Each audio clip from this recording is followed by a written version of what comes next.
साथियों, जय भीम, जय जोहार, जय संविधान। साथियों, अभी हम लोग देख रहे हैं कि कुछ तथाकथित लोग आदिवासी क्षेत्रों में एक तो ईसाईकरण के नाम पर आदिवासियों का धर्मांतरण हो रहा है, एक हिंदू के नाम पर भी आदिवासियों का धर्मांतरण हो रहा है। जबकि आदिवासी समाज इसी प्रकृति को पूजने वाला, इस जमीन को पूजने वाला, इस पेड़ को पूजने वाला, उस सूरज को पूजने वाला,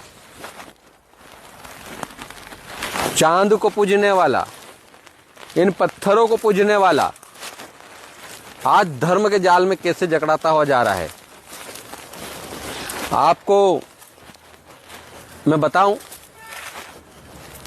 कि अभी 11 जनवरी को पूरे भारत में सभी जगह पर अलग अलग क्षेत्रों में आप हिंदू सम्मेलन करवा रहे हैं, आप आदिवासियों का क्या धर्मांतरण कर रहे हैं। और उसमें एक नारा दे दिया गया है कि हमो आका हिंदू छे। भाई, आपको पता भी है आदिवासी लैंग्वेज में हमो आका का मतलब होता है हम सब एक हैं। हम लोग हमो आका एक छे का बोलते हैं। आप ये क्या कर रहे हैं? आप हिंदू बनाने के लिए सबको हमो आका हिंदू छे बोल रहे हैं। भाई, आप हिंदू धर्म का आप अगर आप धार्मिक हैं और हिंदू धर्म से ताल्लुक रखते हैं तो आप कीजिए काम। कोई ईसाई धर्म का है वो ईसाई धर्म का काम करेगा, कोई मुस्लिम धर्म का है मुस्लिम धर्म का काम करेगा। दिक्कत नहीं है हमको किसी से, और हमको किसी भी धर्म से कोई समस्या नहीं है। हम सभी धर्मों का सम्मान करते हैं। लेकिन आदिवासी क्षेत्रों में जिस प्रकार से ये घुसपैठ की जा रही है, रूढ़ी प्रथा को नुकसान पहुंचाने वाली है। यह हमारी रूढ़ी प्रथा को, हमारी परंपरा को, हमारे रीति रिवाज को नुकसान पहुंचाकर हमारी ओरिजिनल आइडेंटिटी यानी कि हमारी पहचान को खत्म करने का षड्यंत्र है।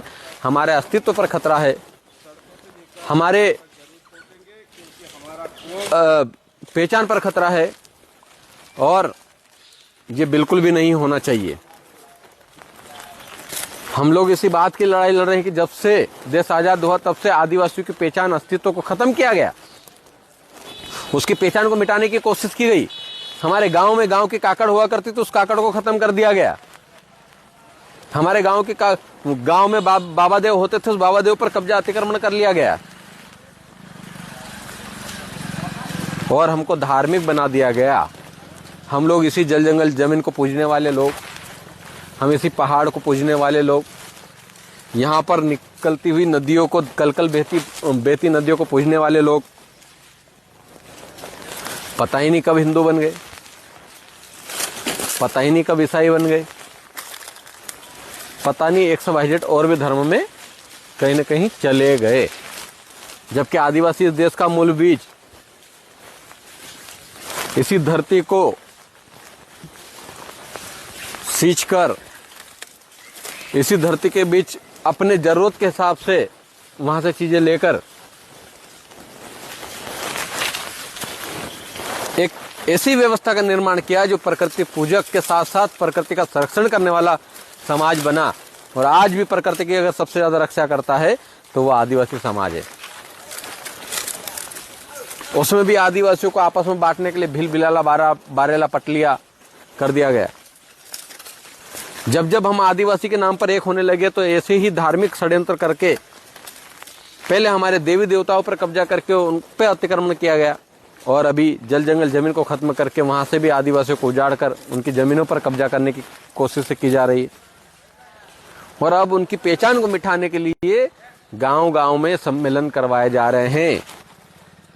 भारत की सरकार, राज्यों की सरकारें आदिवासी क्षेत्रों में रूढ़ी प्रथा का पालन करें और आदिवासियों की अपनी जीवन शैली के हिसाब से उनको जीने दें, उनको उनकी पूजा पद्धति के हिसाब से, उनके रीति रिवाज के हिसाब से कार्य करने दें। जबरन आप धर्म थोपकर उनको धर्मांतरण ना करें। बहुत से साथी सवाल करते हैं कि जयेश ईसाई धर्मांतरण पर आवाज क्यों नहीं उठाता। हम लोग कहते हैं धर्मांतरण किसी भी धर्म में नहीं होना चाहिए। आदिवासियों का कोई भी धर्म नहीं है। आदिवासी इसी प्रकृति में पला बड़ा और इसी को पूजने वाला समाज है। आदिवासी चांद सूरज धरती आग हवा पानी को पूजने वाला है। उसका ईसाईकरण भी नहीं होना चाहिए, उसका हिंदूकरण भी नहीं होना चाहिए, उसका मुस्लिमकरण भी नहीं होना चाहिए। जो धर्म के कालम में आते हैं, जब धर्म के साथ पैदा हुए हैं, वो धर्म को माने। हम सभी धर्मों का सम्मान करते हैं, फिर कह रहा हूं। और जयस हर प्रकार के धर्मांतरण के खिलाफ है, ये बात मैं आपको स्पष्ट कर देना चाहता हूं। हमको हमारी आइडेंटिटी, हमारी पहचान के साथ, हमारे हक अधिकारों के साथ, हमारे संविधान में वर्णित 5वीं अनुसूची के साथ, संविधान में हमारी 6ठी अनुसूची के साथ, संविधान में अनुच्छेद 13(3) के तहत रूढ़ी प्रथा के साथ, हमारे पारंपरिक संस्कृति रीति रिवाज के साथ हमको जीवन जीने देना चाहिए। आदिवासियों की सभ्यता एक ऐसी सभ्यता है जिन्होंने मानव जीवन को, मानव मूल्यों को जीना सिखाया। उन्होंने एक दूसरे का संरक्षण करना सिखाया। बहुत से टोटम वाली चीजें बनाई जिसमें एक दूसरे को, आदिवासी लोग ही एक दूसरे को संरक्षण करते हैं। तो ऐसी व्यवस्था का निर्माण और प्रकृति की संरचना को समझने वाले लोग आज सताए जा रहे हैं। आज वो इसी जल जंगल जमीन से निकाले जा रहे हैं। बहुत दुख होता है कि हम लोगों को धर्म में रखकर हमारी स्वतंत्रता, हमारी पहचान को खत्म किया जा रहा है। और ये 11 जनवरी 2026 में जब ये बहुत आंदोलन हो रहे हैं, बहुत जगह पर गांव-गांव में आंदोलन हो रहे हैं। और अभी एक पोस्टर देखा मैंने, उस पोस्टर में हमारे महान क्रांतिकारी राष्ट्रमालिक जननायक टंट्या भील जी को उन्होंने रुद्राक्ष की माला पहना दी। अब आप ही बताइए कि टंट्या भील की कौन सी फोटो में रुद्राक्ष की माला पहनी हुई है। और उसमें हिंदू सम्मेलन के बोर्ड में एक आदिवासी क्षेत्र में जहां ये कार्यक्रम कर रहे हैं, वहां पर टंट्या भील जी का फोटो रख दिया और बिरसा मुंडा जी का रख दिया। तो वो कब हिंदू थे? उन्होंने कब कहा कि हम हिंदू हैं या हम इस धर्म से हैं? प्रकृति की रक्षा करते, उस जल जंगल जमीन की रक्षा करते, अंग्रेजों से लड़ गए, अंग्रेजों के छक्के छुड़ा दिए उन्होंने। हमारे उन महान क्रांतिकारियों ने एक अपना रिजर्व एरिया घोषित कर लिया। तो हमसे तो अंग्रेज भी नहीं लड़ पाए थे भाई। और ये धर्म का जाल बिछाकर आदिवासी क्षेत्रों में जिस प्रकार से ये गतिविधियां चल रही है, बिल्कुल बंद होना चाहिए। हम इसके विरोध में हैं, इसके खिलाफ में हैं। और जिस बात की ये बात करते हैं, वहां पर एक और लिखा था हिंदू राष्ट्र।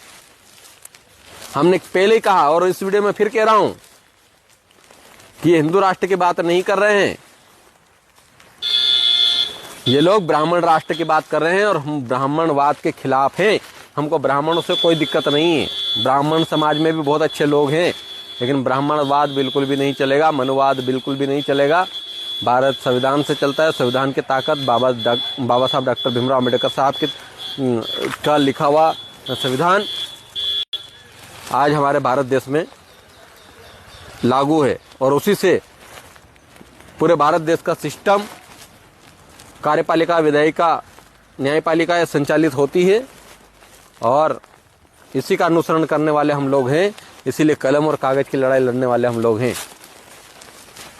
तो आप सभी साथी इस वीडियो को जरूर ध्यान से सुनें और सब लोगों को भेजें कि हमारे आदिवासी समाज की पहचान को किस प्रकार खत्म किया गया, उसकी आइडेंटिटी को कैसे मिटाया गया, उनके देवी देवताओं पर कैसे अतिक्रमण किया गया, उनकी संस्कृति को कैसे खत्म किया गया, उनकी रूढ़ी प्रथा को नष्ट करने के लिए कैसे अलग अलग धर्म के लोग घुसपैठ किए। आज ये घुसपैठ ही है, ये हमारे क्षेत्र में घुस रहे हैं।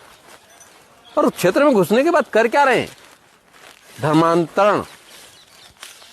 सिर पर ये एक ही बात का आरोप लगाते हैं, लेकिन ये लोग कर रहे हैं, ये कभी आपको सच्चाई नहीं बताते हैं। तो हमको इन चीज़ों को समझना है और संविधान की बातों को समझते हुए हमको हमारे आगे के काम भी करना है। संवैधानिक तरीके से हम लोगों को पूरी हमारी लड़ाई लड़नी है। और मुझे पूर्ण विश्वास है कि हमारे समाज के पढ़े लिखे लोग ST, SC, OBC के साथी भी इस बात को समझेंगे और आगे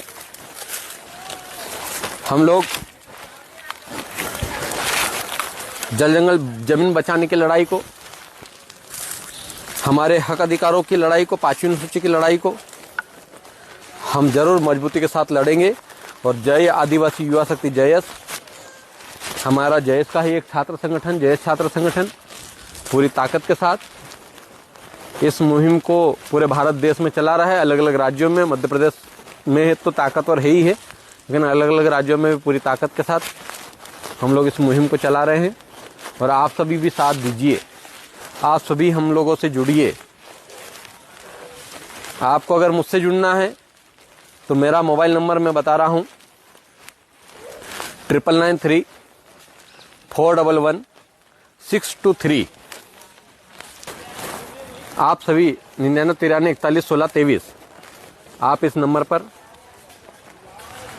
आप मुझे व्हाट्सएप पर अपना नाम पता लिखकर मैसेज कीजिए, ताकि हम लोग एक दूसरे से जुड़ पाएं और संवैधानिक हक अधिकारों की आवाज़ को पूरी ताकत के साथ ST SC OBC माइनॉरिटी समाज के लोग और सामान्य वर्ग की भी जो संविधान के पक्षधर हैं, संविधान को मानते हैं, हम सब साथ आएँ, संविधान को बचाएं, संविधान में वर्णित हमारे हम सबके अधिकारों को बचाएं और इस आवाज़ को बुलंद करें। बहुत बहुत धन्यवाद। जोहार, जय भीम, जय संविधान।